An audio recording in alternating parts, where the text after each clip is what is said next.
Happy New Year, everyone. Hope you had a great holiday. We went about 30 days with no sun in Central California, but we didn't want you to think that we weren't doing anything while there was no sun out. So let's show you what we got done. So you can see our two pistache trees have lost all their leaves. This is something that we're using to our advantage here in the farm. Those two trees are late season to leaf out. I want to say end of March and beginning of April.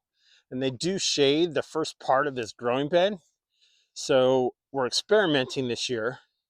We put in our early season snapdragons because we should start to get flowers before the leaves turn out and shade out the mid-morning sun for this area. And as you make your way down, the areas that are not planted yet are where the late season snapdragons will go. They're actually on a bench over here. We're in between storms, so they're getting ready to plant. They're a little bigger than I'd like to plant, but it's not good to plant them when you're going to have 40-mile-an-hour gusts that after just 1 or 2 days in the ground. We have some feverfew. It's all set or set in the ground. It's doing very well. They love apparently the fog. And then the rows of ranunculus are sprouting up. We've had a little rain, so that's helped us out. Well, this way we've got some experimenting going on. So this is the first year, this is Lysianthus, and this is the first year that I'm overwintering it. We'll see how it does. I'm hoping it comes back early. The next two rows are for another group of Lysianthus we're growing. Then another experiment, this is status. Technically, we're not in the right zone for this to be a perennial, but we're going to see if it will make it through the winter to have it earlier in the spring. And then we ripped out our yarrow and transplanted it back over here and thinned it out. It was just getting too big. And you can see it already has some sprouts on it.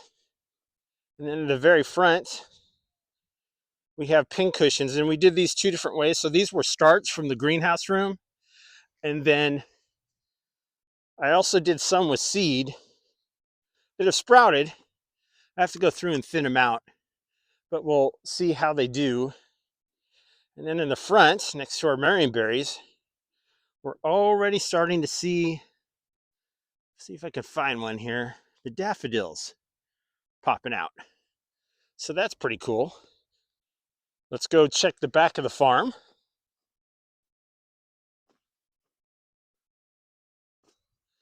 Back here is where we put our dahlias and zinnias. Ultimately, I like to have every row planted with something all year long. Haven't got that all figured out yet, but we've done two different things back here. So the majority of the rows we just covered with grass clippings and leaves from the farm that we saved throughout the summer. And the first couple of rows, we're trying to red crimson clover. See if I can find a picture of it. It only gets 6 inches tall at full height. And my thought or my hope is that come spring when it's flowering, I'll just be able to rip out a piece of it in the center, plant the dahlia tuber, and leave the rest of it in place. And then, of course, the dahlia will grow over it. I'm sure it'll kill it after it shades it out, but is hopefully a way to keep something in the ground. Then we've got our beds of anemones. There's a couple over here that when the storm came through, it got really warm. And so they didn't get the memo that it's way too early. And it looks like we're already going to get a flower. And then our snapdragons, which again are a little taller than I'd like. We'll get them in the ground today. But again, putting them in the ground in 40-mile-an-hour winds, that's not ideal. And then the last couple of areas that we just built out, So this is going to be for sunflowers this spring. So we got to just finish putting the water lines in. We won't plant that until March. But we've moved our sweet peas over to their own area. You can see they've all sprouted up. So we'll have lots of those. And then we've been working on my wife's fairy tree. So we got water to it and encircled.